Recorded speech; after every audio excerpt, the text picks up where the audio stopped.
Meadow Vetchling, or yellow pea, is a straggling plant of tall, overgrown summer grassland. Places like this would be very typical.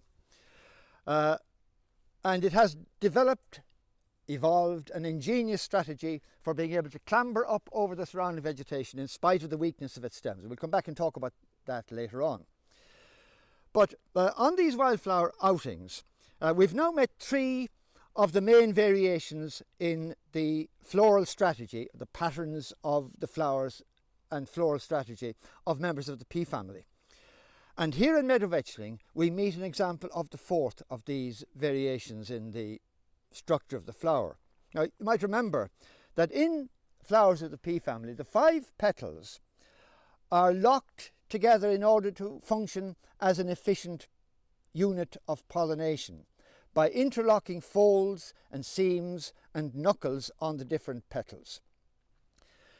In Meadow Vetchling, the main lock is between a large knuckle-like fold on either side of the base of the flag petal and a corresponding matching knuckle and fold on either side of the base of the keel. And the 2 wing petals, the base of the 2 wing petals, is folded in between the 2 of these. On either side of a central groove down the middle of the flag petal is a little projection to guide the proboscis of the visiting bee. And notice the bold pencil lines on the flag petal pointing in the direction of the nectar. Inside the keel is a tube formed by the partially joined filaments of 9 of the 10 stamens, and nectar is secreted on the inside of this tube. The 10th upper stamen remains free, so that the insect can reach in for the nectar. The style is almost vertical and expands beneath the knob-like stigma to form an elongated oval plate that has obliquely angled sweeping hairs on the inner upper side.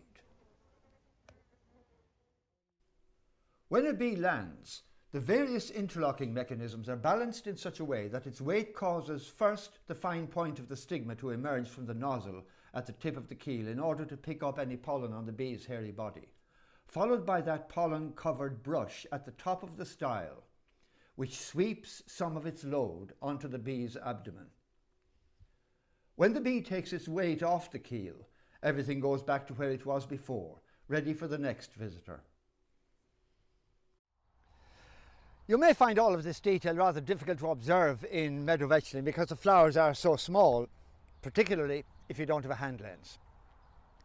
But essentially the same mechanism is found in peas and beans, except that here the flowers are much larger and it's a lot easier to see the detail. This is sweet pea, for example, and if we look at the individual flower here we go. Now the locking mechanism is somewhat different here. You have a rather elaborate knuckle and socket arrangement at the base of each of the wing petals here, which locks into a corresponding knuckle and socket at the base of either side of the keel. So now there's the keel, and if we open the keel, there we go, you can see in this case the style brush is much more obvious, much more conspicuous. And essentially the same mechanism is also found in the vetches, tufted vetch, bush vetch, for example. The main difference there being that the brush at the top of the style is on the underside rather than the upper side.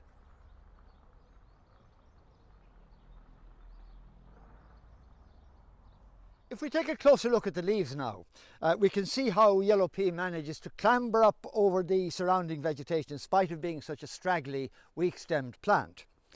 The leaves are compound, as they generally are in vetches.